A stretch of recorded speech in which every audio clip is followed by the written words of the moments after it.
अस्सलाम वालेकुम दोस्तों, ऑनलाइन सॉफ्टवेयर की जानिब से मैं हूँ शाह हुसैन बंगाश। आज इस ट्यूटोरियल में हम डिस्कस करेंगे एक बहुत बड़ा प्रॉब्लम जो आज मेरे साथ हुआ। क्योंकि आज जब मैं ओपन कर रहा था अपनी साइट को तो ओपन नहीं हो रहा था, क्योंकि जो डीएनएस सर्वर था वो मुझे फेल शो कर रहा था।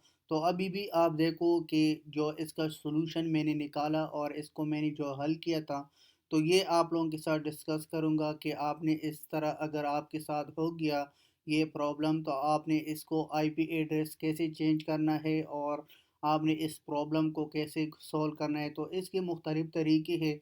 जो तरीका मैंने किया था और इस पर जितना टाइम मैंने गुजारा वो मैं अब बताऊंगा कि आपने इसको 2-3 मिनट में कैसे सॉल्व करना है। स्टार्ट होने से पहले अगर आप लोगों ने हमारे चैनल को सब्सक्राइब नहीं किया तो अभी से हमारे चैनल को सब्सक्राइब करो, क्योंकि हम जितना भी डेली बेसिस आप लोगों के साथ इस तरह प्रॉब्लम शेयर करेंगे। तो चलो स्टार्ट करते हैं दोस्तों। आपने क्या करना है, ये मैक की जो ऑप्शन है आपने इसमें सिस्टम प्रेफरेंसेस पर जाना है। इसके बाद आपने इसकी डीएनएस की जो आईपी एड्रेस है उसको चेंज करना है। अगर फिर भी नहीं हो गया तो आपने जो है आपकी जो प्रोफाइल है या आपकी जो वाईफाई है आपने उसको वाईफाई को डिलीट करना है, दोबारा इंस्टॉल करना है। तो अभी आप देखो मैंने इसमें मुख्तलिफ़ तरीके किया था लेकिन कोई भी तरीका जो है काम नहीं करता, लेकिन आज जो है एक तरीका जो है वो एक्सेप्ट हो गया। तो आपने क्या करना है, नेटवर्क पर क्लिक करना है। क्लिक के बाद अभी आप देखो ये वाईफाई जो है मैंने कनेक्ट किया था, लेकिन इसके साथ पहले जो है प्रॉब्लम आ रहा था और इस तरह जो है पेज ओपन नहीं हो रहा था, तो आप देख सकते हो। तो आपने सिंपल क्या करना है, इसमें एडवांस में जाना है। एडवांस पर जब आपने क्लिक किया था, क्लिक के बाद डीएनएस यानी ये सर्वर है, आपने इधर से क्या करना है, इसको चेंज करना है। ये प्लस जो बटन है आपने इसको प्रेस करना है और जो आपकी आईपी एड्रेस है आपके राउटर की वो आपने देना है। जिस तरह मेरा जो राउटर की जो आईपी एड्रेस है यानी 192.168.101, ये मेरा आईपी एड्रेस है। आपने इसके बाद क्या करना है, ओके पर क्लिक करना है।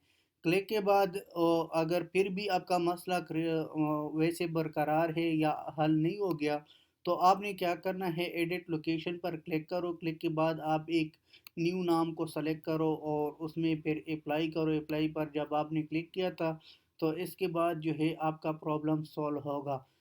तो इसमें एक और तरीका भी है कि आपने जो है अगर इसमें सॉल्व नहीं हो गया तो इसका तरीका ये है कि इधर से वाईफाई को डिलीट करो और इसकी जो आईपी एड्रेस है उसको भी ख़त्म करो और फिर जो है न्यू आईपी जो है वो इंस्टॉल करो। वो इस प्लस बटन से आपने क्लिक करना है और इसको देखना है।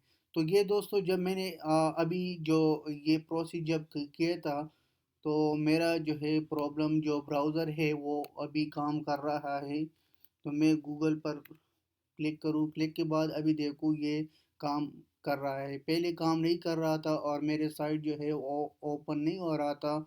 तो इसलिए जो है मैंने इस प्रॉब्लम को सॉल्व किया था, तो ये आप लोगों के साथ शेयर किया। तो इंशाल्लाह नेक्स्ट ट्यूटोरियल में मिलेंगे। अल्लाह हाफ़िज़, टेक केयर।